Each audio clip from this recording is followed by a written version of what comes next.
Hi folks, it's Evo here from Thundermist Lure Company, and welcome to today's episode of Thundermist Fishing Tips. So glad you could join me because today, folks, we're going to be talking crankbaits and sharing some tips and techniques on using crankbaits and talking about crankbait basics. And right now, folks, we're into our first fish of the day and on my third cast in. Okay, it's a smallie, decent sized smallmouth. And what I'm running today is the new Misty Minnow crankbait. There we go. There's a great start to our day right there. Nice little smallie. Okay. The old lip lock there. If you ever hear the term lip lock, you basically put your thumb in the fish's mouth and squeeze your thumb. Just like so. So you put your thumb in, squeeze your thumb, there's your lip lock right there. This is a nice little start to our day. All right, get him back in the water. So crankbaits, let's talk first of all about three basic styles. Today I'm running the Misty Minnow and I'm running the sinking model. When you're looking at crankbaits, there's sinking models, you can get suspending models, or you can get floating models. Now, the advantage with the sinking model is that you could fish the sinking model at any depth at all. So the lure I'm running today, the Misty Minnow, this particular run is the medium-sized one, and it'll dive like up to 6 feet. However, the huge advantage with the sinking model is you can fish a sinking model crankbait at any depth you want. So I can cast it in, wait a few seconds, and what that allows, that lure is gonna start sinking, and I could fish this down 20 feet deep if I want. Just wait a little longer, roughly 1 to 2 seconds per foot, and then you just start cranking. And what that does, folks, with the sinking model is it allows you to fish the deeper depths. You can fish any lure, any size lure. I've got this medium sized one. I could run even a small size crankbait if I want and fish it down 20 feet deep if I want, even though it only dives, 4 to 6 feet or whatever the case may be. And the other huge advantage with that is if you're fishing the lure and it only dives 3 feet, you're going to be fishing 3 feet of water and then back up again. But with the sinking model, you can let it sink right to the bottom and you're always fishing down in the strike zone. So that's a huge advantage of a sinking model. Now, having said that, there's also suspending models. And with the suspending model, the way you fish those, you're going to cast those out, and when it hits the water, it's going to float.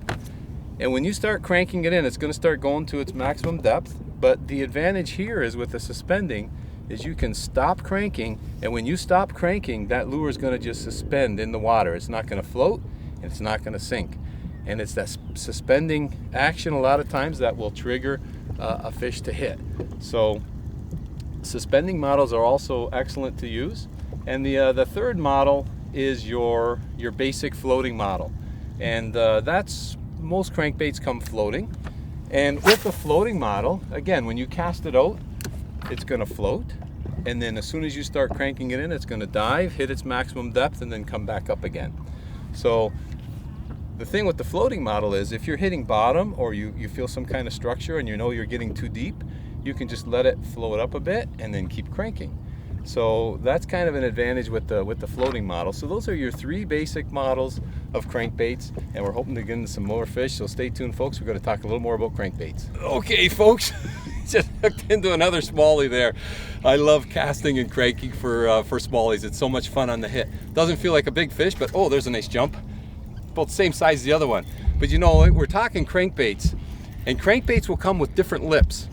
And the Misty, well, there'll be either a tight lip for a real tight wiggle in the water, or you'll have one with what I'm going to say a medium lip, or you'll have one with a wide lip that allows for a real wide wobble in the water. This is just a small bass, and we'll talk about the advantages of each.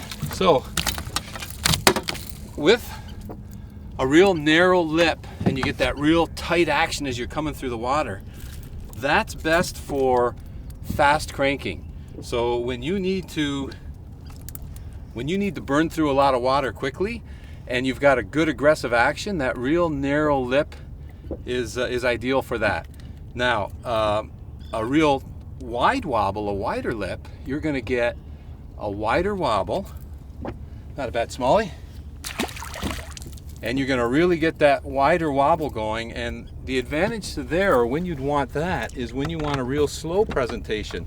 With a wide wobble, you're going to be able to fish much slower, and it's going to give off a lot of vibration. So that a wide wobble is particularly best for slow presentations and in murky water. And then of course you have a crankbait that is in between, has a medium action, so it's not too tight of an action and not too wide of a wobble. And that's what the Misty Minnows are. You're going to find they are right in between and that action you could run under any condition.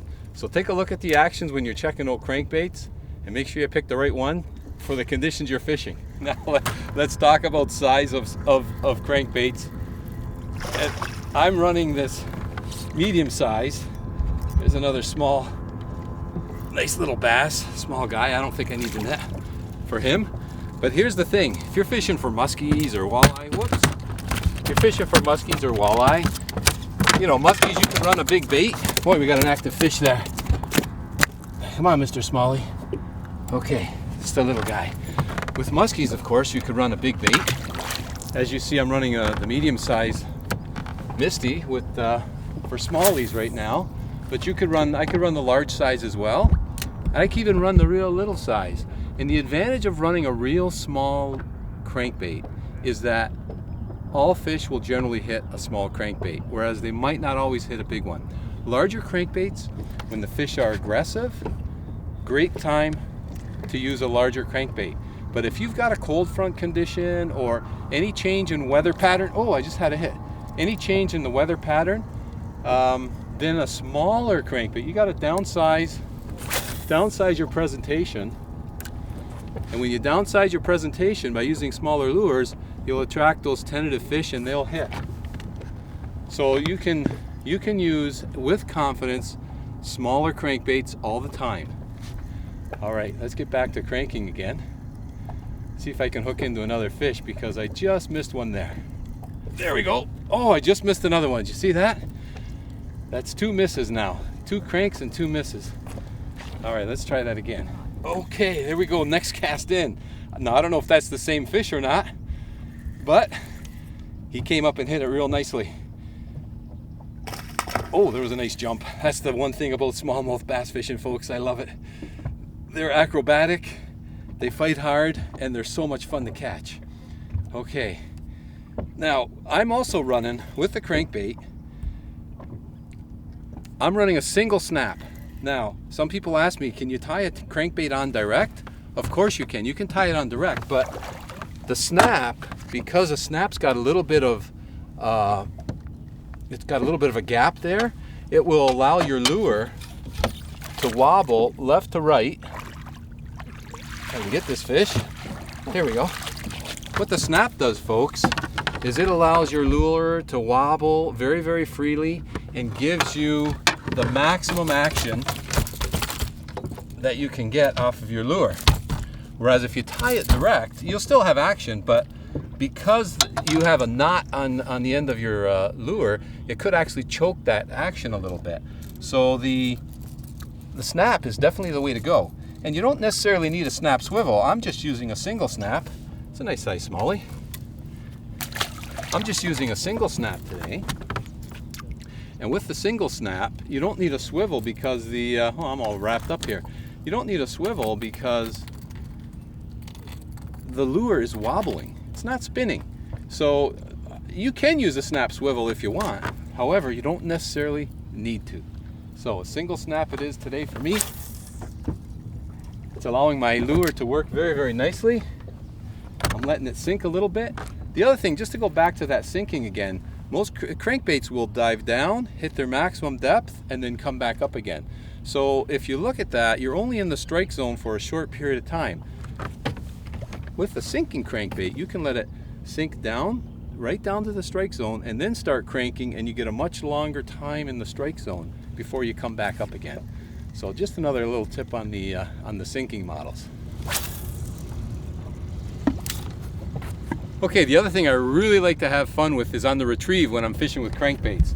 Try slow retrieves, fast retrieves, twitch and pause retrieve, but have a little bit of fun and see what the fish are, see what they're attracted to. I just saw one follow my bait right there. So that twitching a lot of times will also trigger hits. And the other thing I like to run is monofilament or fluorocarbon line when I'm using crankbaits. Today I'm running fluorocarbon 100%, but mono's also good because you get a little bit of stretch as opposed to with the braided line on crankbaits. What happens with braided line is that you have more of a direct hook set, and sometimes what I found on crankbaits is that it'll actually pull the lure away from the fish. So for me, it's mono or fluorocarbon, and today it's fluorocarbon. And as far as rods, just the longer the rod, the longer the cast. And today I'm fishing for bass, so I'm using a medium action, 1-piece rod, 7 foot. But you tailor the rod also to the fish that you're fishing for. And remember, the longer the rod, the longer the casts. Oh, that's a better fish. What a hit that was, folks. That was a great hit. Oh my, a little bit bigger of a fish. Nice smallie.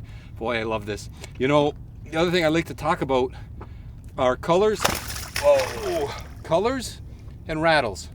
Now, rattles I really like because they're an extra attractor, and the fish will hear it, and then they'll see it, and then they'll hit it. So I really like using rattles. And as far as colors, today I'm fishing very clear water here in Lake Erie.